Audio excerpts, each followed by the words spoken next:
جسم موت کے بعد تیسرے دن ناخن گرنے لگتے ہیں، چوتھے دن بال جھڑنے لگتے ہیں، پانچویں دن دماغ پگھل جاتا ہے، چھٹے دن پیٹ پگھل کر منہ اور اعضائے مخصوصہ سے باہر آ جاتا ہے۔ 2 مہینوں میں کچھ نہیں رہتا سوائے ہڈیوں کے۔ تو اتنا غرور، اتنی لالچ، اتنی برائیاں، اتنی انا کس لیے؟ مرنے کے بعد کیا ہوگا؟ حضرت ابو ہریرہ رضی اللہ تعالیٰ عنہ کہتے ہیں، رسول اللہ صلی اللہ تعالیٰ علیہ وسلم نے فرمایا، جب میت دفن کی جاتی ہے تو اس کے پاس 2 سیاہ کری آنکھوں والے فرشتے آتے ہیں۔ ان میں سے ایک کا نام منکر اور دوسرے کا نام نکیر ہے۔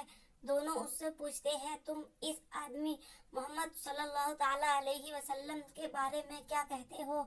وہ وہی کہے گا جو دنیا میں کہا کرتا تھا، یعنی محمد صلی اللہ تعالیٰ علیہ وسلم اللہ کے بندے اور اس کے رسول ہیں۔ میں گواہی دیتا ہوں کہ اللہ کے سوا کوئی اللہ نہیں اور محمد صلی اللہ تعالیٰ علیہ وسلم اس کے بندے اور رسول ہیں۔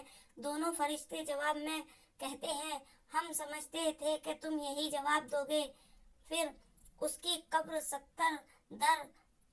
70 ہاتھ فراخ کر دی جاتی ہے اور اسے روشن کر دیا جاتا ہے۔ پھر بندے سے کہا جاتا ہے، سو جاؤ۔ وہ کہتا ہے، میں اپنے اہل و عیال میں واپس جا کر انہیں اپنی مغفرت کی خبر دینا چاہتا ہوں۔ فرشتے جواب میں کہتے ہیں، یہ ممکن نہیں، بلکہ اب تم دلہن کی نیند جیسی پرسکون نیند سو جاؤ جسے اس کے محبوب کے علاوہ کوئی نہیں جگاتا۔ چنانچہ وہ سو جاتا ہے یہاں تک کہ اللہ ہی اسے قبر سے اٹھائے گا۔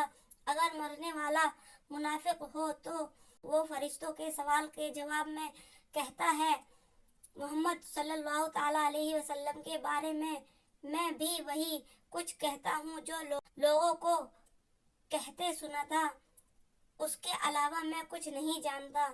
وہ دونوں فرشتے کہتے ہیں، ہمیں معلوم تھا تم یہی جواب دو گے۔